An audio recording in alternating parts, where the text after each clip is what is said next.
Shalom.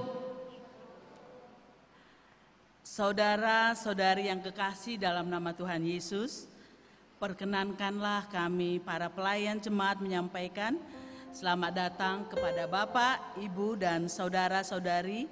Damai sejahtera Tuhan Allah menyertai kamu sekalian. Kiranya kehadiran Bapak, Ibu, saudara-saudari pada ibadah Minggu Advent keempat menemukan sukacita yang indah dan anugerah yang manis dari Tuhan karena persekutuan kita dengan Tuhan. Akhirnya marilah kita satukan hati dan jiwa kita memasuki ibadah penyembahan kepada Tuhan. Kita saat teduh sejenak.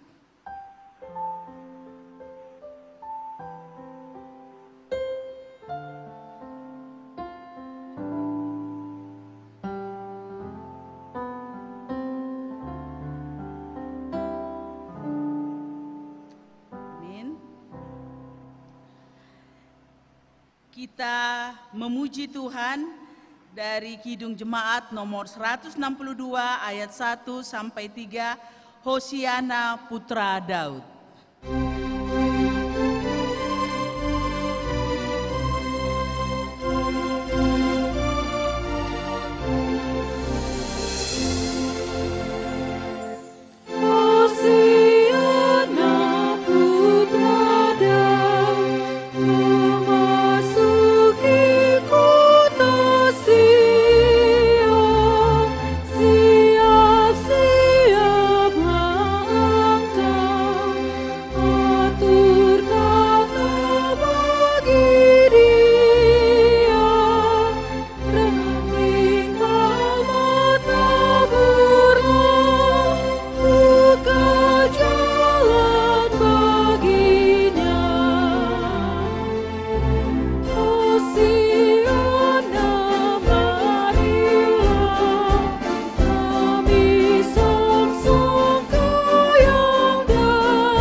Dalam nama Allah Bapa dan nama anaknya Tuhan Yesus Kristus dan nama Roh Kudus, Khalik langit dan bumi.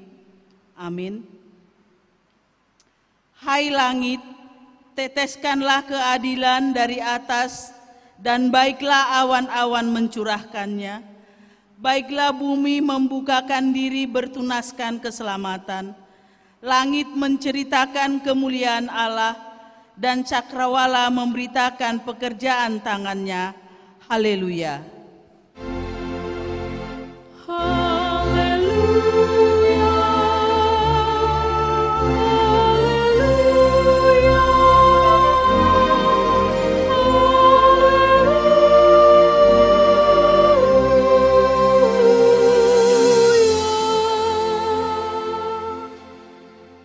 Kita berdoa.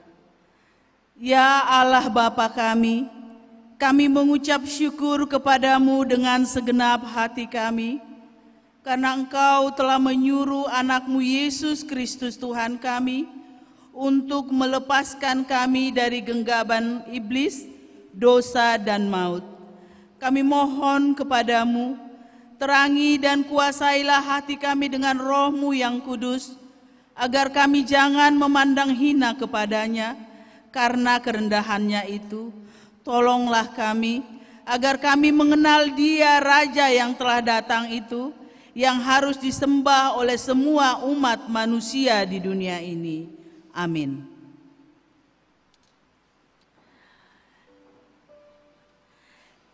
Kita memuji Tuhan dari Kidung Jemaat nomor 427 ayat 1 dan 2, Kusuka menuturkan.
Marilah kita mendengar firman Tuhan sebagai pendahuluan khotbah pada Minggu Advent yang keempat yang tertulis dalam Roma 13 ayat 12 dan sampai 14. Kita akan membaca ayat ini secara bergantian. Ayat 14 kita akan baca secara bersama-sama. Hari sudah jauh malam, telah hampir siang. Sebab itu marilah kita menanggalkan perbuatan-perbuatan kegelapan dan mengenakan perlengkapan senjata terang.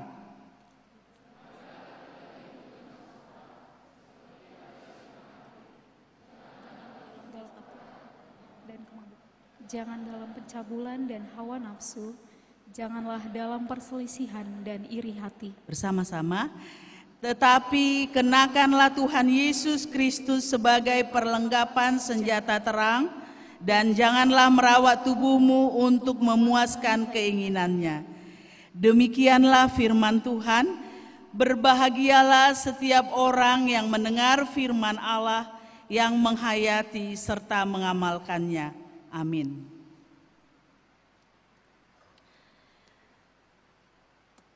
Kita memuji Tuhan dari Kidung Jemaat nomor 106 ayat 3 sampai 4, bernyanyilah merdu. Oh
Bapak, Ibu, dan saudara-saudari sekalian, beberapa hari lagi kita akan meninggalkan tahun 2024.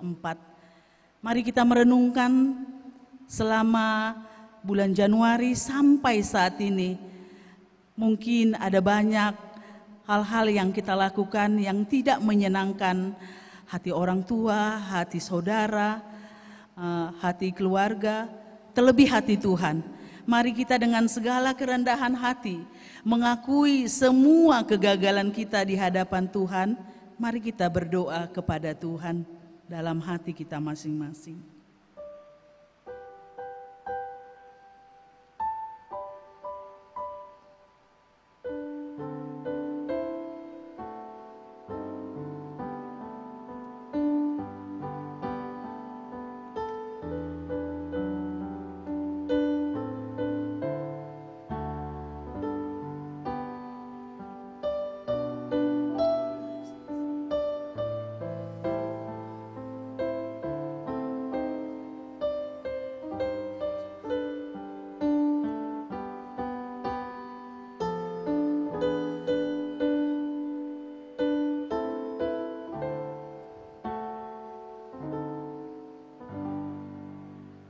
Kita berdoa. Bapa kami yang di sorga, di dalam nama Yesus Kristus Tuhan kami. Engkaulah Tuhan yang Maha Kuasa, Khalik langit dan bumi, dan sumber segala kebenaran dan keadilan untuk menghakimi umat manusia.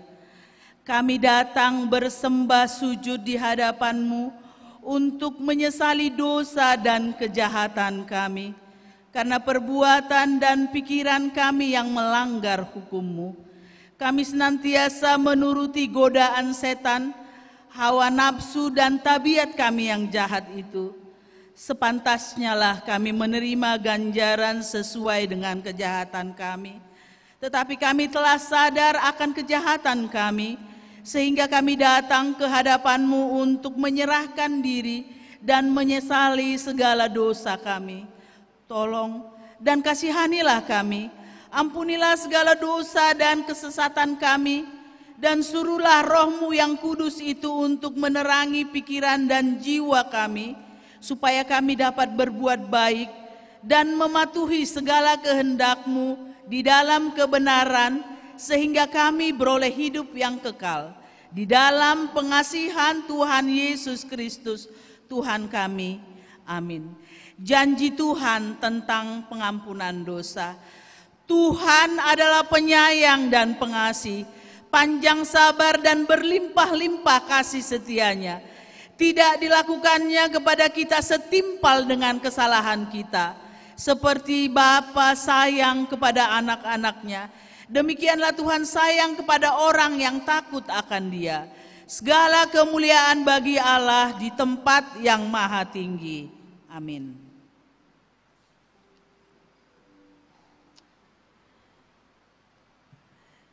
Kita memuji Tuhan dari Kidung Jemaat nomor 84 ayat 2 dan 3. Ya Yesus, Dikau kurindukan.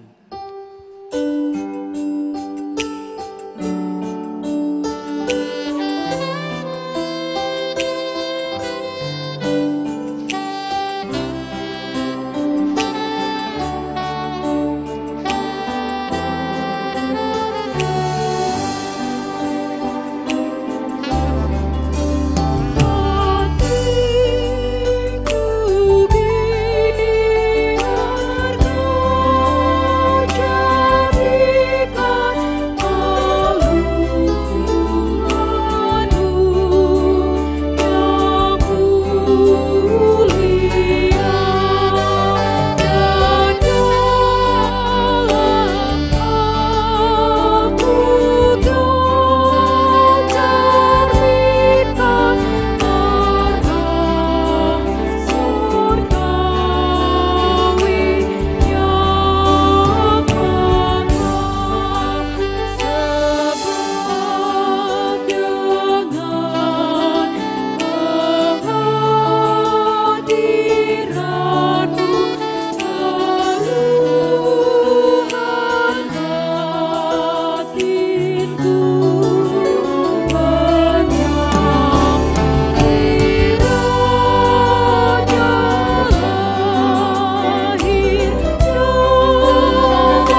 Marilah kita mendengar firman Tuhan sebagai petunjuk hidup baru yang diambil dari Efesus 2 ayat 14.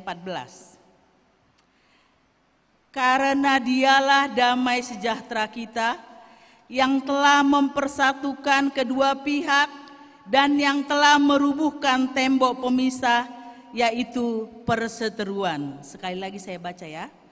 Karena dialah damai sejahtera kita yang telah mempersatukan kedua pihak dan yang telah merubuhkan tembok pemisah, yaitu perseteruan.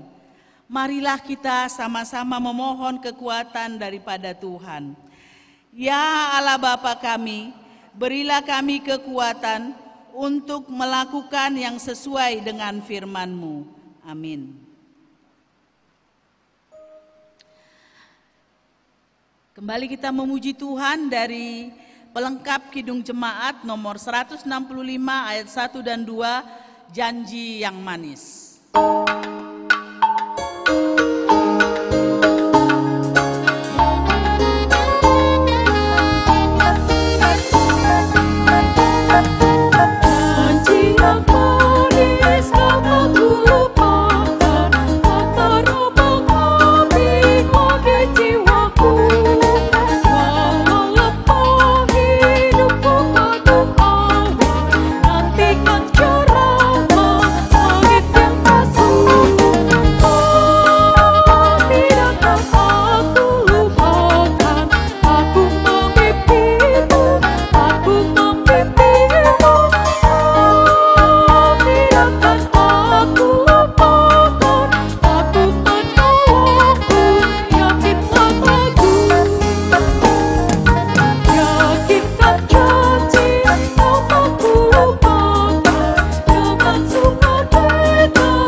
Marilah kita bersaksi mengikrarkan pengakuan iman kita bersama jemaat pada segala abad di seluruh dunia ini. Kita ucapkan bersama-sama.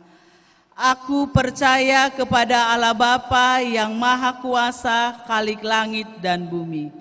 Aku percaya kepada Yesus Kristus, anaknya yang tunggal Tuhan kita, yang dikandung daripada Roh Kudus, lahir dari anak darah Maria, yang menderita di bawah pemerintahan Pontius Pilatus, disalibkan, mati dan dikuburkan, turun ke dalam kerajaan maut, pada hari ketiga bangkit pula dari antara orang mati, naik ke sorga, duduk di sebelah kanan Allah Bapa yang Maha Kuasa, dan akan datang dari sana untuk menghakimi orang yang hidup dan yang mati. Aku percaya kepada Roh Kudus, gereja yang kudus dan am, persekutuan orang kudus, pengampunan dosa, kebangkitan daging, dan hidup yang kekal. Amin. Mari kita persiapkan hati dan pikiran kita untuk diberkati melalui sabda Tuhan.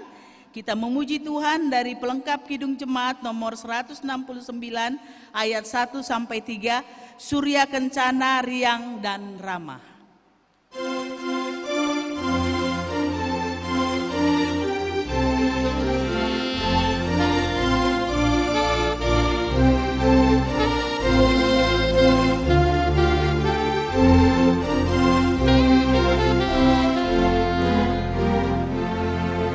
Sesudah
Kita berdoa.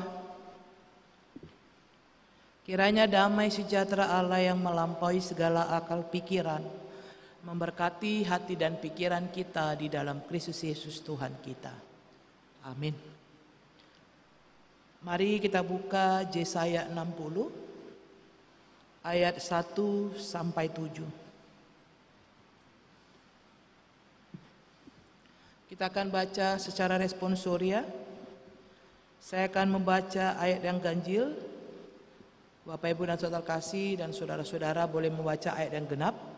Tapi di ayat 7 mari kita baca bersama-sama. Begini bunyinya firman Tuhan. Kemuliaan Sion yang akan datang. Bangkitlah, menjadi teranglah, sebab terangmu datang, dan kemuliaan Tuhan terbit atasmu. Sebab sesungguhnya kegelapan menutupi bumi, dan kekelaman menutupi bangsa-bangsa, tetapi terang Tuhan terbit atasmu, dan kemuliaannya menjadi nyata atasmu.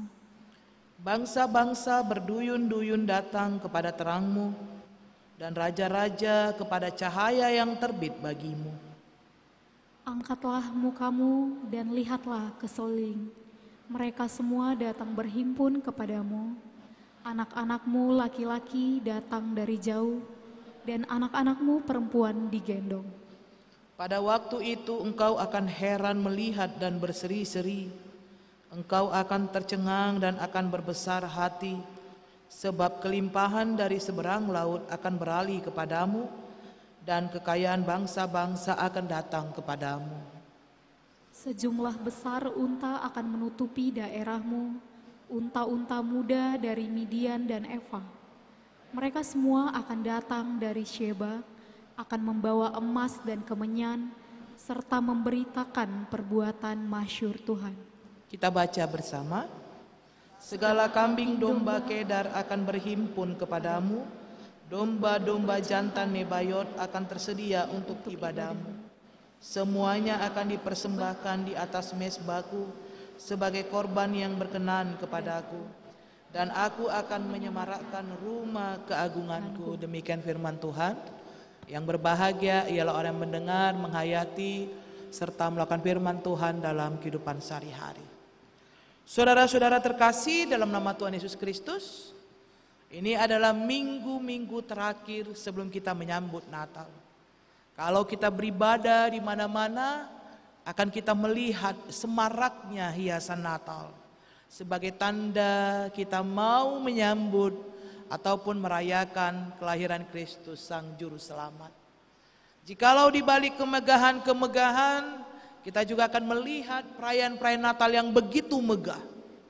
Yang dengan ornamen-ornamen yang baru dan juga dengan berbagai-berbagai kecanggihan-kecanggihan. Dan itu sangat memang kita melihat, sangat indah dipandang mata. Tapi kalau kita kembali pada zaman Yesaya, setelah bangsa Israel keluar dari pembuangan, bukan kemegahan yang ditampak, tapi justru yang ditampak adalah reruntuhan bangunan. Karena apa? Karena pada waktu itu bait suci di Yerusalem telah runtuh dan telah menjadi rata sama seperti tanah. Bahkan kita melihat hancurnya pertanian. Dan ketika itu betul-betul kondisi Israel berada dalam kondisi yang sangat hancur. Tapi justru di situasi demikianlah Yesaya bernubuat bagi bangsa Israel.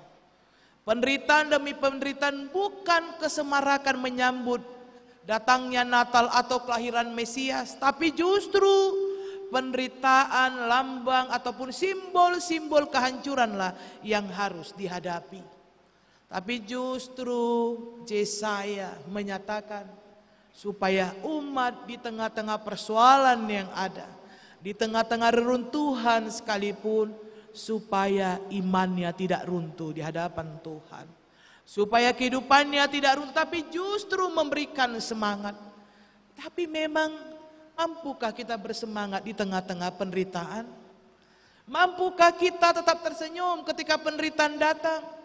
Secara daging kita tidak akan mampu. Tapi kita punya Tuhan yang memampukan kita. Sehingga ketika kita datang beribadah, kita kelihatan seperti tenang, damai. Walaupun Hanya kita yang tahu apa yang ada dalam hati kita.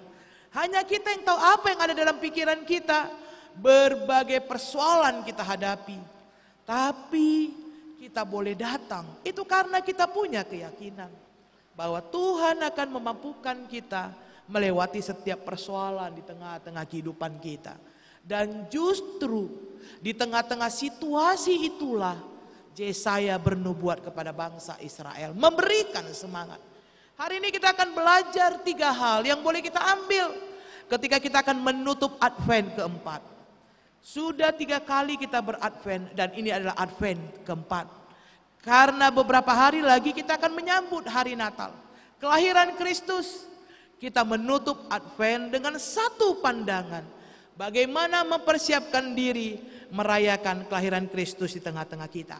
Yang pertama, firman ini mau mengatakan kepada kita bagaimana sesungguhnya kehidupan orang percaya supaya dia bangkit dan juga dia bersinar menjadi terang, karena sesungguhnya dikatakan tadi terang itu sudah datang. Jelas dikatakan di ayat 1. Bangkitlah menjadi teranglah, sebab terangmu datang dan kemuliaan Tuhan terbit atasmu. Umat Israel diingatkan keadaan terpuruk sekalipun jangan membuat tidak bisa bangkit. Tapi pandanglah ke atas dalam kehidupan kita.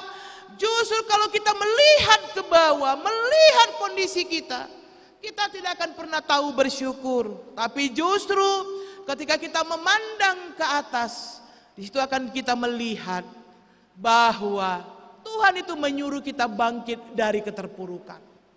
Kalau kita bicara soal bangkit, sama seperti kita duduk. Kalau kita bangkit berarti kita berdiri. Atau kalau itu bangkit, kalau kita tidur, itu berarti kita duduk dalam kehidupan kita. Itu berarti bicara bahwa kalau terjadi kebangkitan, itu berarti ada perubahan dalam kehidupan kita. Kita bukan sekedar lagi dalam kondisi terpuruk, tapi kita menuju keadaan yang lebih baik daripada apa yang kita pikirkan. Jadi sama dengan kalau kita mau bangkit dari kehidupan kita, bangkit dari keterpurukan kita, alamilah pembaharuan secara 180 derajat. Bukan 360. Kalau 360 kembali ke awal. 180 derajat. Sehingga kita diajarkan bagaimana sesungguhnya kita harus melihat bagaimana sesungguhnya di tengah-tengah kehidupan kita, bahwa bangkit dan menjadi teranglah dalam hidup kita. Mari kita buka dulu Yohanes 8 ayat 12. Silakan yang udah dapat. Yohanes 8 ayat 12.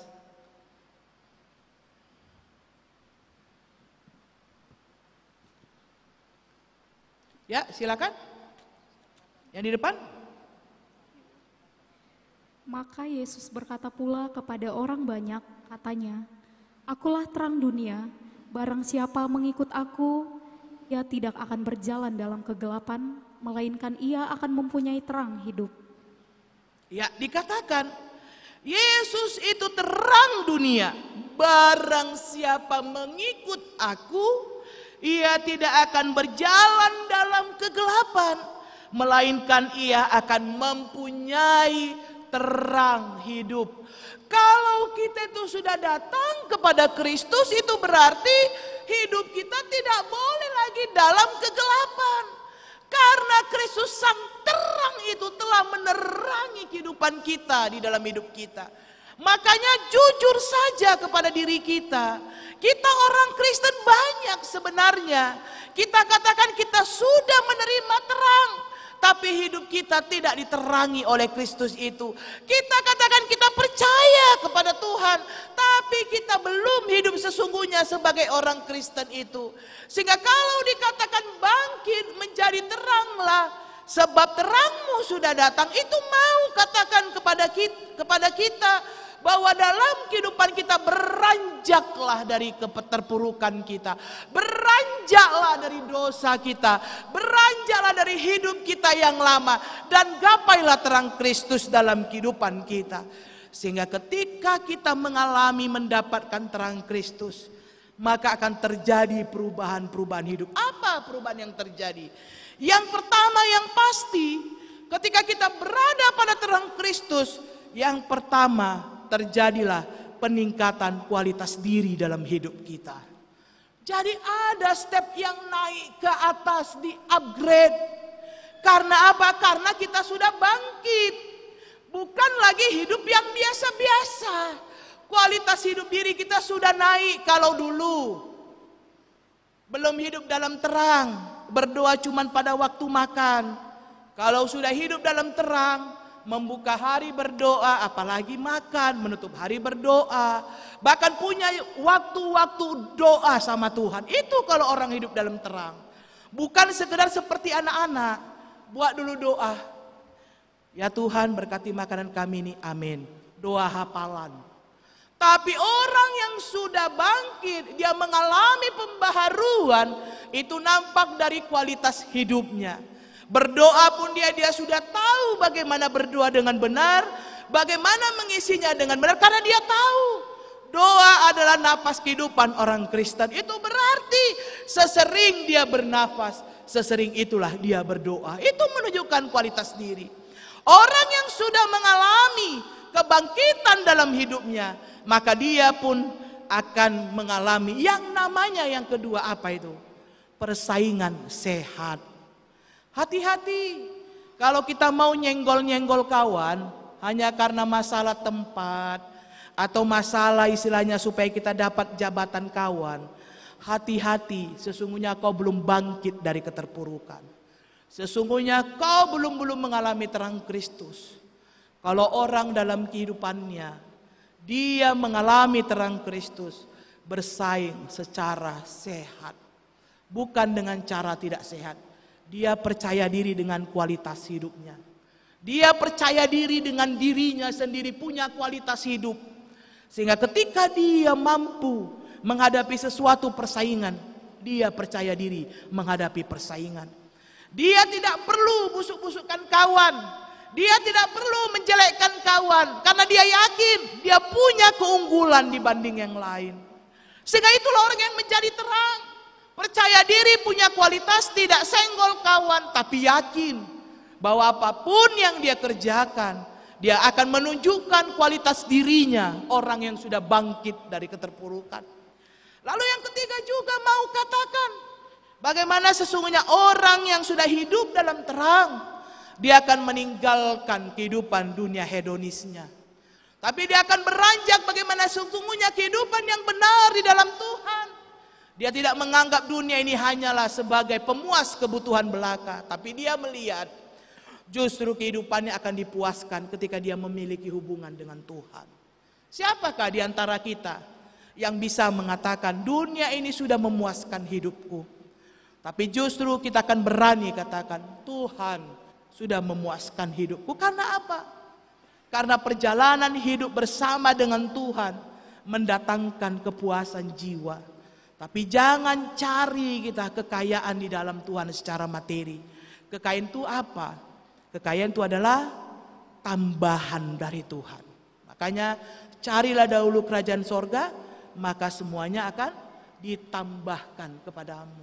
Jadi kekayaan itu adalah tambahan dari Tuhan. Yang pasti justru ketika kita hidup dalam Tuhan, yang kita dapatkan adalah kerajaan sorga. Yang lainnya adalah tambahan-tambahan dalam hidup. Ini yang pertama. Yang kedua, di ayat 2 dikatakan, sebab sesungguhnya kegelapan menutupi bumi dan kekelaman menutupi bangsa-bangsa. Tetapi terang Tuhan terbit atasmu dan kemuliaannya menjadi nyata atasmu. Dikatakan yang kedua, bahwa kegelapan dunia ini sekalipun tidak akan mampu menutupi terang Tuhan. Apapun yang ada di dunia ini, kejahatan, keburukan atau dosa sekalipun tidak akan pernah menutupi yang namanya menghalangi terang Tuhan hadir dalam hidup kita. Sehingga itu mau katakan jangan takut mengalami kegelapan rohani dalam Tuhan. Tapi justru dalam kehidupan kita hiduplah bersama dengan Tuhan. Supaya kau tidak mengalami hidup dalam kegelapan. Karena Tuhan akan memberikan terangnya kepadamu. Supaya dalam kehidupan kita orang percaya bagaimana sesungguhnya melihat bahwa kegelapan dunia tidak akan pernah menghalangi terang Tuhan dalam hidup kita. Kejahatan di dunia tidak akan pernah menghalangi kita datang dan mendapatkan terang Tuhan dalam hidup kita. Kita ingat ketika bangsa Israel di Mesir, Tuhan mendatangkan 10 tula bagi bangsa Israel pada waktu itu. Karena kedegilan hati daripada Firaun untuk melepaskan bangsa Israel daripada Mesir. Waktu itu Tuhan mendatangkan tula yang namanya belalang. Ketika belalang Tuhan berikan, seluruh bumi ini tertutupi oleh belalang. Semuanya menjadi gelap. Tapi lihat, di tengah-tengah kegelapan sekalipun oleh belalang, pada akhirnya Tuhan mampu menghapuskan belalang itu dan akhirnya kembali lagi menjadi terang. Di tengah-tengah kehidupan kita, Tuhan mampu menghapuskan hal-hal yang lain yang mampu menggelapi dunia ini.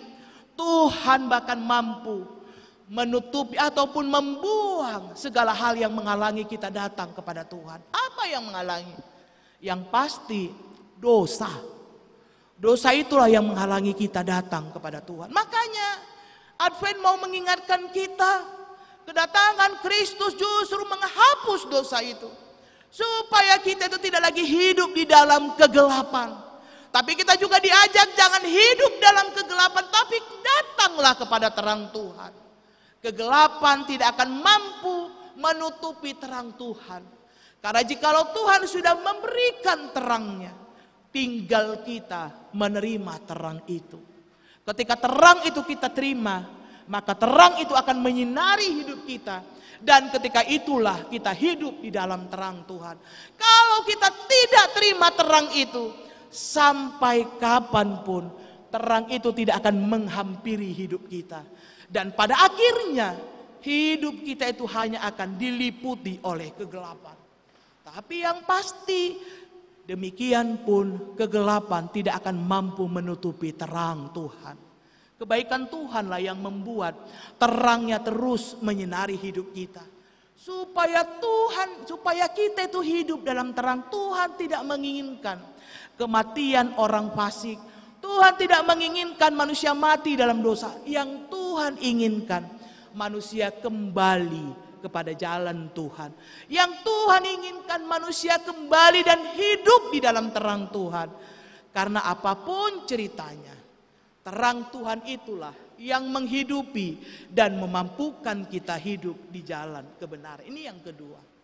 Yang terakhir di ayat 3 sampai 7.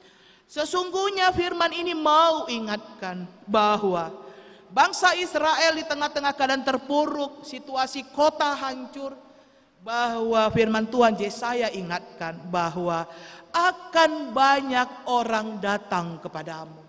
Akan banyak orang datang kepada Israel untuk membantu Israel. Sehingga dikatakan orang Persia datang, orang Babilonia, orang Midian, orang Eva. Bahkan dikatakan bagaimana semuanya datang, bahkan domba-domba kedar akan berhimpun kepadamu, domba-domba jantan Nebayot akan tersedia untuk ibadahmu. Akan banyak bangsa-bangsa yang menjadi penolong di tengah-tengah kehidupan bangsa Israel. Saudara-saudara, kalau Tuhan memakai banyak bangsa menjadi penolong bagi orang Israel, di minggu Advent keempat ini diingatkan kita, maukah kita menjadi penolong bagi orang lain? Atau kita justru seperti manusia pada umumnya, mau ditolong tapi tidak mau menolong? Jujurlah dalam kehidupan kita, kita lebih suka diberi daripada memberi. Makanya kalau ada orang mau membagi sembako, dikatakan untuk kategori orang miskin, piginya kita. Kalau nggak ada syaratnya bawa kartu miskin. Karena apa? Tardilalah. Itulah ciri kehidupan kita. Dan itu pula yang dilakukan beberapa orang Kristen. Bahwa dia sangat suka supaya ditolong, bukan menjadi penolong. Kalau bangsa Israel memang dalam keadaan terpuruk, mereka ditolong oleh bangsa-bangsa lain. Saya yakin Kita tidak sedang dalam keadaan terpuruk untuk ditolong orang lain.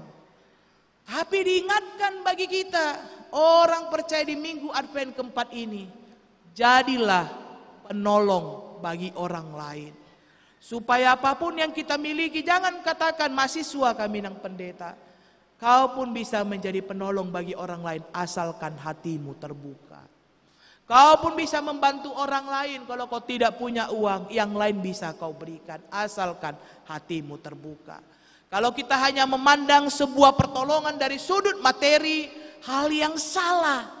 Karena kita akan memandang ketika kita tidak punya uang, kita akan tidak bisa menjadi penolong. Tapi justru diingatkan di minggu Advent keempat ini, jadilah penolong bagi orang lain, bukan orang yang menjatuhkan orang lain. Sering sekali kita bukan jadi penolong, tapi justru kita menjatuhkan orang lain. Advent keempat mengingatkan, bangkit menjadi terang, itu berarti jadilah penolong-penolong yang baik dalam kehidupan kita. Supaya kita ini betul-betul merayakan Advent keempat. Ada perubahan, ada kebangkitan, dan kita menjadi terang dalam kehidupan kita. Sebelum saya mengakhiri firman Tuhan, saya punya satu kisah yang menjadi bahan perenungan bagi kita untuk dibawa pulang. Begini ceritanya. Pada suatu hari adalah seorang ibu. Ibu ini memasuki ataupun masuklah menjadi satu anggota jemaat yang baru pada waktu itu. Ketika dia mendaftar, dia melihat, mengamati gereja barunya ini. Ketika dia masuk ke gereja, dia melihat ternyata di gereja itu banyak sekali orang datang. Kalau ada orang masuk, bajunya baju baru, bajunya jelek kali, banyak sekali komentar-komentar. Terus dia datang beribadah, dia mendengar cerita-cerita yang tidak enak orang yang di dalam gereja itu. Hingga setelah 3 bulan dia datang kepada Pak Pendeta. Pak Pendeta, sepertinya Pak Pendeta, saya bingung melihat gereja ini. Umat datang ke gereja, tapi justru yang dibicarakan bukanlah firman Tuhan. Saya tidak tahu Pak Pendeta, apakah saya bisa betah di gereja ini. Lalu Pak Pendeta katakan, kenapa begitu Bu? Hubunganmu dengan Tuhan jangan terganggu karena melihat sesama. Tapi Pak Pendeta, tidak bisa juga setiap masuk ke gereja saya mendengar pembicaraan orang, saya tidak bisa. Lalu Pak Pendeta katakan, baiklah Ibu, kalau kau merasa terganggu dengan jemaat, sekarang ambillah 1 buah gelas. Isilah gelas itu dengan air 3/4 gelas itu.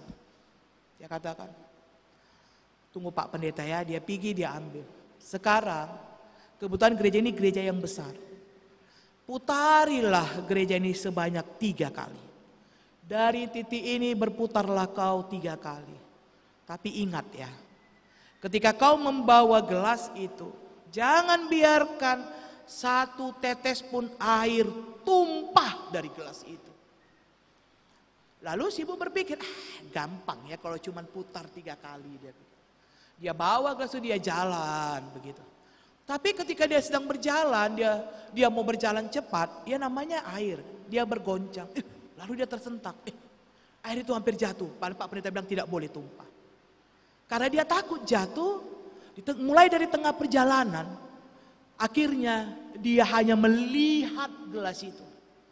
Dia lihat gelas itu sebanyak 3 kali, dia kelilingi gereja itu. Akhirnya selesailah perjalanannya. Dia datang kepada Pak Pendeta. Pak Pendeta, sudah saya kelilingi 3 kali. Ini gelasnya, tidak ada air yang tumpah. Lalu Pak Pendeta bertanya, bagaimana caramu supaya air tidak tumpah? Lalu ibu itu berkata, mulai dari aku jalan, aku hanya melihat gelas itu. Aku berjalan sambil hanya melihat gelas itu. Dan aku menjaganya sehingga gelas itu tidak tumpah. Lalu Pak Pendeta katakan, begitulah ibu seharusnya ke gereja. Ibu datang mau memuji Tuhan. Bukan mau lihat kiri kanan, bukan mau dengar cerita-cerita orang. fokuslah kepada Tuhan. Maka kau tidak akan terganggu dengan suara-suara di kiri kananmu kalau kau fokus kepada Tuhan. Tapi ketika kau datang ke gereja, kau itu hanya fokus kepada orang, kau fokus kepada suara di sebelahmu, kau fokus kepada suara-suara orang. Kau tidak fokus kepada Tuhan sehingga kau katakan, aku malas ke gereja. Kalau kau datang fokus kepada Tuhan, kau tidak akan dengar orang bergosip, orang bercerita. Tapi ketika kau fokus kepada Tuhan, kau akan merasakan hubunganmu dengan Tuhan baik. Orang-orang di gereja tidak akan mengganggu hidupmu ketika kau beribadah. Saudara-saudara terkasih, minggu Advent keempat mengajak kita menjadi terang. Menjadi terang itu berarti fokuslah kepada Sang Terang Hidup, Tuhan Yesus Kristus, supaya kita bisa menjadi terang. Kalau fokus kita adalah hal-hal duniawi, sampai kapanpun kita tidak akan bisa menjadi terang Kristus di tengah-tengah kehidupan kita. Tapi kalau kita fokus kepada Tuhan, fokus kepada Dia yang memberikan tugas, yang menyatakan bahwa kita adalah terang hidup, kita akan mampu menjadi terang di dalam hidup kita. Karena Tuhan akan memampukan kita menjadi terang dalam kehidupan kita. Marilah kita masuki perayaan Natal dengan fokus Sang Bayi Kristus dalam hidup kita. Supaya Natal itu menjadi dan bermakna dalam hidup kita. Ketika kita fokus kepada Sang Bayi Kristus, kita merasakan damai dan sukacita Natal. Ketika kita fokus kepada Kristus, kita akan memandang orang secara baru dalam hidup kita. Karena apa? Karena Kristus menerangi hati dan pikiran kita. Kita akan menilai orang bukan berdasarkan pandangan orang lain, tapi kita menilai orang berdasarkan pandangan kita sendiri.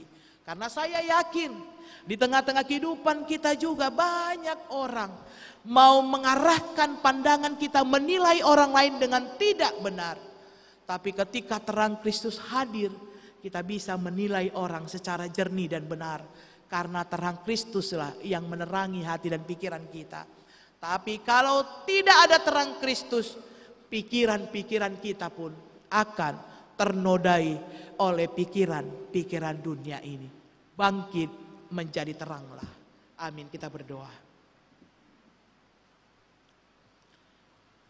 Mensyukuri segala berkat dan rahmat Tuhan dalam kehidupan kami, membuat kami Tuhan semakin menyadari bahwa Engkau mengajak kami Tuhan untuk bangkit dan menjadi terang dalam kehidupan kami.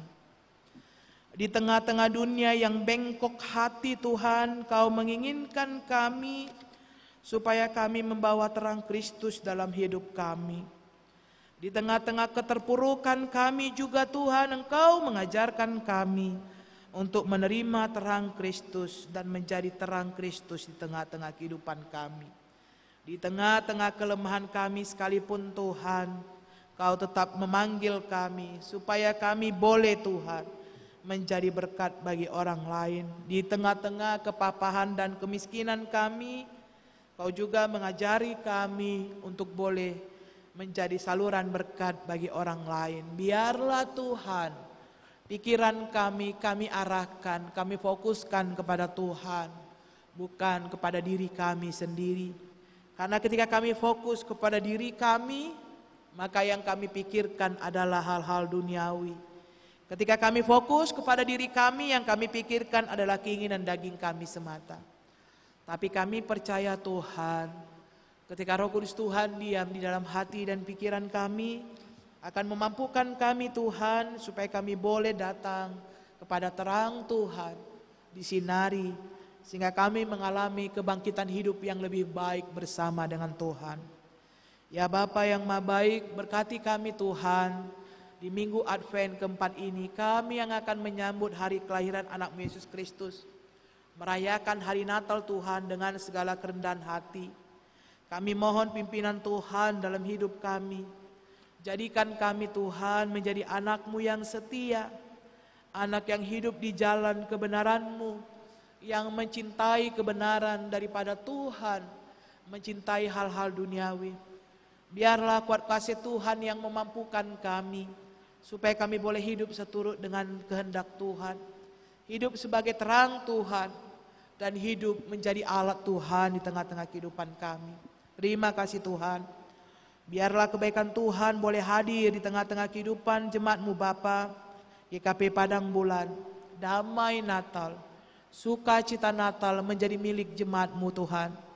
Supaya Bapa di minggu-minggu Advent keempat ini Tuhan, kami datang kepada Tuhan, membawa hidup kami, semuanya terbuka di hadapan Tuhan. Kau Maha mengetahui Bapa apa yang ada dalam pikiran kami, dalam hati kami, apa rencana-rencana kehidupan kami. Tuhan, kalau ada rencana yang tidak baik, Engkau patahkan Tuhan. Jangan biarkan kami melakukan rencana-rencana yang mendatangkan kejatuhan bagi orang lain. Tapi dengan segala kerendahan hati, kami mohon Tuhanlah yang menguatkan dan memampukan kami. Supaya Tuhan kami boleh Bapa fokus kepada Tuhan. Karena ketika kami mengarahkan mata kami kepada Tuhan, ada banyak perkara dalam kehidupan kami yang perlu kami ubah. Supaya kami bangkit dari keterpurukan kami. Kami bangkit dari hidup kami yang lama, dan kami boleh menyongsong hidup baru bersama dengan Tuhan. Siapkan hati dan pikiran kami merayakan hari kelahiran anak-Mu Yesus Kristus, menyambutnya dengan penuh sukacita, karena kami percaya Tuhan, Tuhan akan memampukan kami menerima damai dan sukacita Natal, supaya hidup kami diliputi oleh damai dan sukacita Natal daripada Tuhan. Terima kasih Bapa. Dalam nama Yesus Kristus kami berdoa dan mengucap syukur. Amin. Kita bernyanyi. Hati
Galatia 6 ayat 9, firman Tuhan yang menghantarkan kita memberikan persembahan. Begini bunyinya firman Tuhan, janganlah kita jemu-jemu berbuat baik, karena apabila sudah datang waktunya, kita akan menuai jika kita tidak menjadi lemah. Amin. Kita berikan persembahan yang terbaik untuk Tuhan.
Kita berdoa.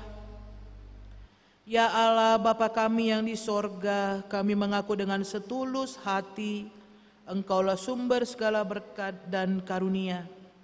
Di sini kami memberikan persembahan syukur kami kepadamu. Terimalah persembahan umat-Mu dan berkatilah menjadi alat kesaksian, persekutuan, dan pelayanan jemaat-Mu ini. Jadikanlah hidup kami persembahan yang berkenan kepadamu, dan pakailah hidup kami untuk turut menghadirkan tanda-tanda kerajaan-Mu di seluruh dunia ini. Kasih, keadilan, damai sejahtera, dan sukacita. Bukalah hati kami oleh Roh Kudus-Mu, agar kami senantiasa mengucapkan syukur kepadamu. Di dalam nama Yesus Kristus Tuhan kami. Amin.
sorga, dikuduskanlah namamu, datanglah kerajaanmu, jadilah kehendakmu di bumi seperti di sorga.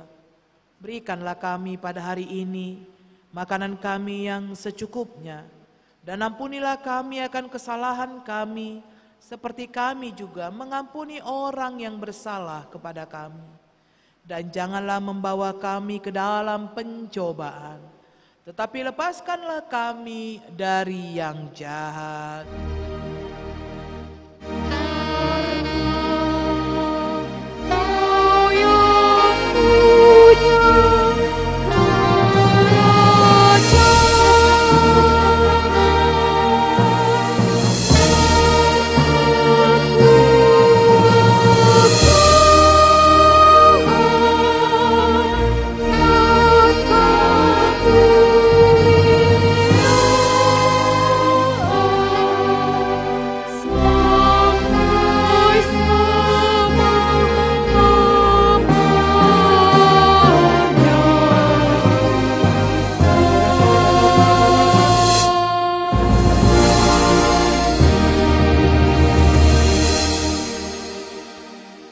Pulanglah dalam damai sejahtera dan terimalah berkat Tuhan. Tuhan memberkati engkau dan melindungi engkau. Tuhan menyinari engkau dengan wajah-Nya dan memberi engkau kasih karunia. Tuhan menghadapkan wajah-Nya kepadamu dan memberi engkau damai sejahtera. Amin.